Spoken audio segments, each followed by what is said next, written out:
See that American flag up at the top there? Turns out that in some ports of this game, you can press Alt-C and it will change the flag into a Canadian flag. Doesn't work in the copy I'm playing though. Oh, and don't try Control-C because that'll just immediately quit the game.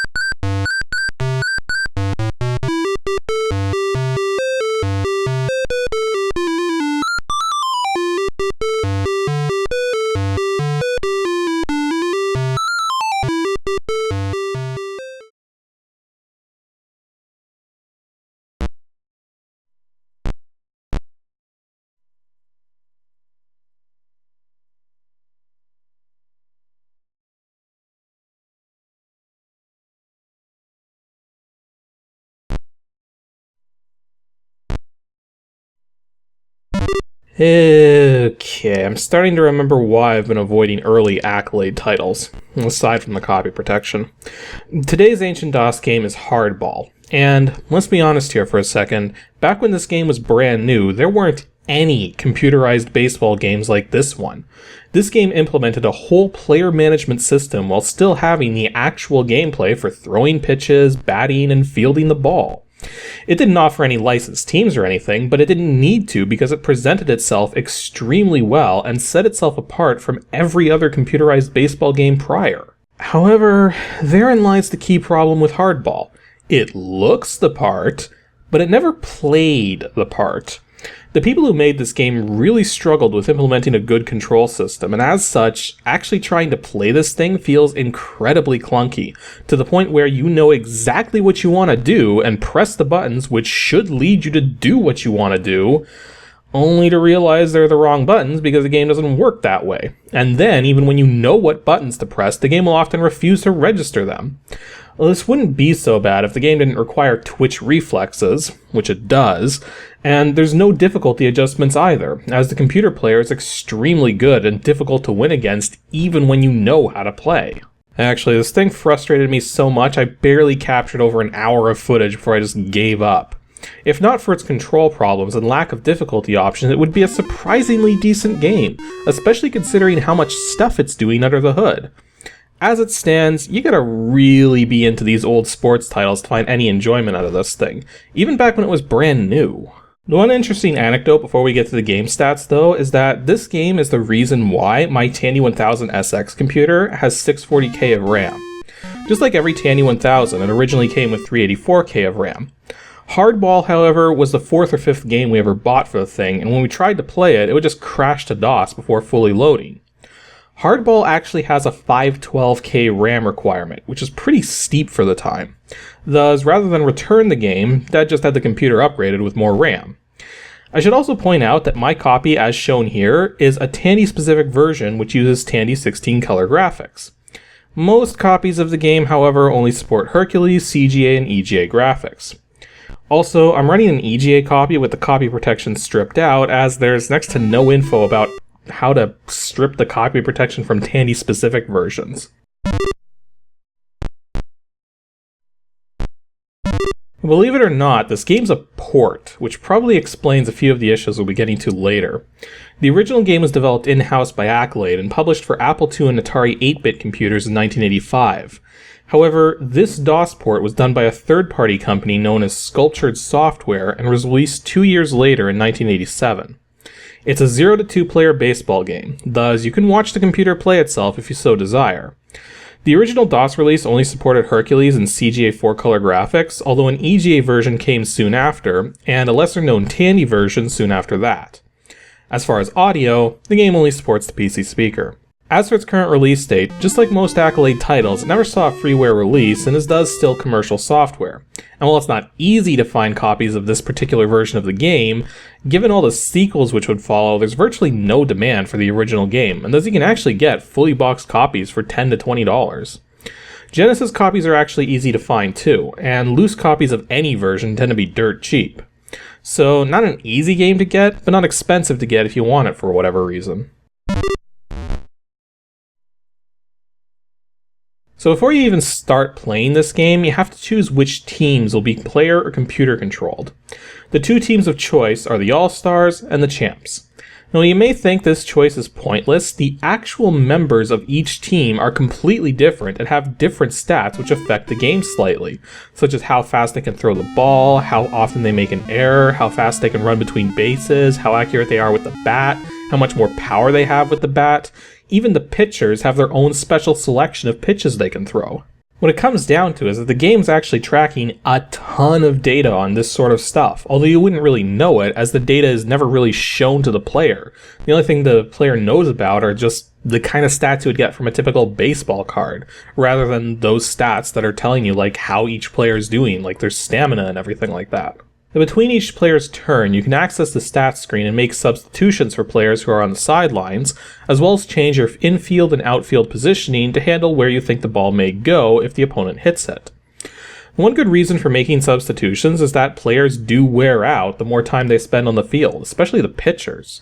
And while the game doesn't relay this data to you very well, you can see it in how the players behave. Any player which makes more than one error over the course of the game is likely worn out, as is any pitcher whose fastball isn't going so fast, or whose curveball or any other pitch is going way off course, sometimes towards the strike zone, thus making it easier for the batter to hit. So yeah, the game's actually tracking all kinds of stats a typical baseball game up to this point wouldn't even consider trying to handle, and it's providing a presentation that makes it feel much closer to that of a decent baseball game. The game's also smart enough to know that when you catch the ball, you're only going to likely want to throw it to one of the plates. Thus, that's the only option you get, and it can be done with a single button press with the keyboard, or with a direction and button press with a joystick or mouse. But this leads into the fundamental problem with this game, which was just as prominent in 1987 as it is now. This game has extremely bad controls, making the game almost unplayable at times. The funny thing is, several early Accolade titles on the PC suffered this same fate. Now, most early Accolade titles were developed for systems other than DOS, systems which would typically have a joystick attached. Thus, most Accolade PC titles play better with a joystick than with the keyboard or even a mouse. Now, using a joystick with hardball helps a little, but not in the ways you would expect it to. Actually, before we even talk about specific problems, you can't actually alter the control settings from the player selection screen, as the game automatically assumes when certain devices are present that it should use those devices. Thus, if you have a joystick connected, the first real player must use it and cannot select keyboard or mouse control. Subsequently, if you unplug your joystick but have a mouse, you must use it and cannot select keyboard control. I actually had to source a program for DOSBox to disable mouse support just to be able to play the game with the keyboard. Anywho, as for the control problems themselves, for starters, you can't hold multiple keys down at the same time. This isn't a big deal for the menus, but in the gameplay itself, this means trying to run towards the ball to catch it can be incredibly finicky, since you'll be running in one direction, say left, then realize you need to move a little more up, so you press up, which causes you to run straight up and stop moving left entirely. To run diagonally, you have to press a diagonal direction button. This kind of control doesn't work so bad with adventure titles like King's Quest, but in a game like this, where a fraction of a second can mean the difference between an out and a triple play, it's kind of important. Furthermore, the game feels it needs to automatically select which player should catch the ball. Normally this works fine, but there's a key problem with this. Let's say the ball is going to land near first base, but not right at first base. But you only have less than a second to line yourself up. You move your first baseman, but miss catching the ball and overshoot it slightly, thus the ball lands just a few pixels to the right. Your natural reaction is to press right and up to go fetch the ball. However, once the ball rolls past the infield lines, despite your first baseman being right freaking there, it switches your control to your right outfielder, who's now moving up or right, away from the ball, because that's the direction you pressed. Worse still, the computer's not an idiot. When it sees this happen, it starts running the bases, knowing you don't have enough time to catch the ball and toss it to a base before the computer guys can run the bases. This happens so often that you're going to be cursing this game before too long. To add further insult to injury, your shortstop is incapable of tagging someone running the bases. Seriously, if a grounder rolls up to your shortstop and he catches it while someone's trying to run from second to third base, he won't tag the guy, so you would have to throw it to third base, wasting valuable time which could have been spent making a double play. And one problem which affects all forms of control, not just the keyboard, is that you can't change your mind about running to a base. If you have someone attempt to run to the next base, but then you realize it's a mistake, you can't have them change their mind. They have to keep running and ultimately end up going out. Now, this somewhat ties into the one-button nature of early joysticks, since in order to have this feature yet still have adequate joystick support, you'd need two joystick buttons, one for advancing the bases, the other for retreating.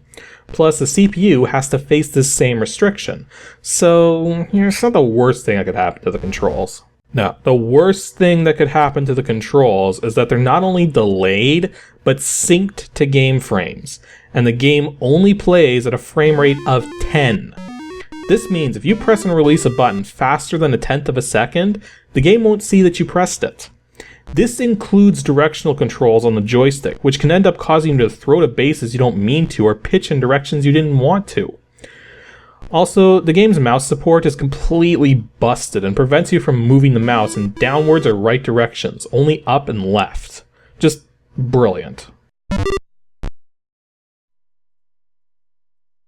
Overall, Hardball set itself apart with incredible depth and animation for as early a game as it was, but the control issues with the PC port make it incredibly frustrating to play. And yes, even back when it was new, it was still a pain in the butt to play and had the same problems. Early reviews were more forgiving given the boundaries the game was pushing, but anyone giving this game a second look nowadays is either going to think they're just not that good at the game, or recognize the control issues for what they are and bash it accordingly. I can't recommend people go back and play this thing for sake of enjoyment, but as a curiosity, and as far as collecting is concerned, there's no reason to avoid having this game, as it's not rough around the edges at all, and showcased what a baseball game could be way back when baseball games didn't have this level of detail. Really, it just controls bad. Everything else is fine. As for DOSBox settings, just leave cycle set to auto and you should be good to go. I was running the joystick support with fixed cycles though, so if you have joystick issues when using an auto cycle setting, even with any game, just try turning off timed intervals and see if that helps. The title screen only appearing for a fraction of a second has to do with load times, as the game was never meant to be played off of a hard disk. Thus, when it finishes loading, the title screen goes away. This isn't really a bug, and it's not something you can fix in any sort of practical way. Lastly, this game features disk-based copy protection, so if you own an actual copy, the only way to get it working on a modern system is to use a real disk drive, break the copy protection, or source yourself a cracked copy, the last of which being what I had to do and what many people have to do for early Accolade titles nowadays. But hey, I own the game and have a right to be allowed to play it, so I don't feel bad about doing that. Anywho, that's all for today's episode of Ancient DOS Games. Next week for episode 167, we're going to be taking a look at an FMV game which actually had a novelization. Except unlike most games which are based on the novel, in this case it was the novel which was based on the game. If you think you know which game this is, be sure to send your guess to adg@pixelships.com and tune in next Saturday to see what I've got in store.